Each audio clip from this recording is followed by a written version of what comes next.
BNP হচ্ছে বাংলাদেশের একমাত্র শক্তিশালী রাজনৈতিক দল।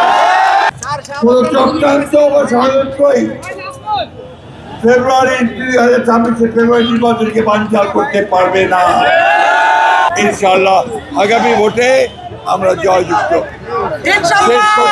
আজকে জাতীয় বিপ্লব ও সংহতি দিবস উপলক্ষে আয়োজিত ঢাকা মহানগর দক্ষিণ উত্তরের এই র্যালি আমি আজকে আপনাদেরকে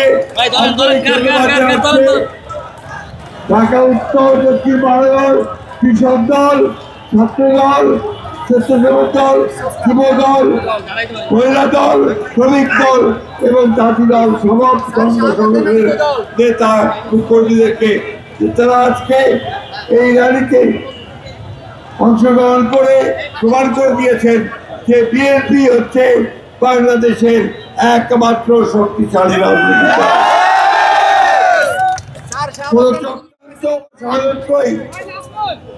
ফেব্রুয়ারি 2026 নির্বাচনকে বানচাল করতে পারবে না। আমরা আজ থেকে এই শপথ নিলাম যে আমরা এখন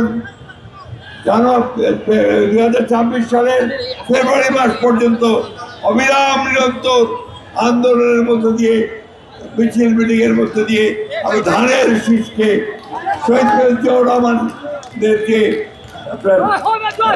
বাংলাদেশ জাতীয়তাবাদ 19 দফা কর্মসূচি, তারেক রহমানের যে 31 দফা কর্মসূচি, বেগম জিয়া যে 2000 সালে যে ভিশন 2030 তাকে বাস্তবায়িত করবো ইনশাআল্লাহ। আসুন আজকে আমরা এই দলের মধ্য দিয়ে নতুনভাবে অনুপ্রাণিত হয়ে এই চক্রান্তকারীদের তার ভাঙার জবাব দেই এবং সেটাই হবে আমাদের একমাত্র লক্ষ্য। ইনশাআল্লাহ আগামী ভোটে আমরা জয়যুক্ত।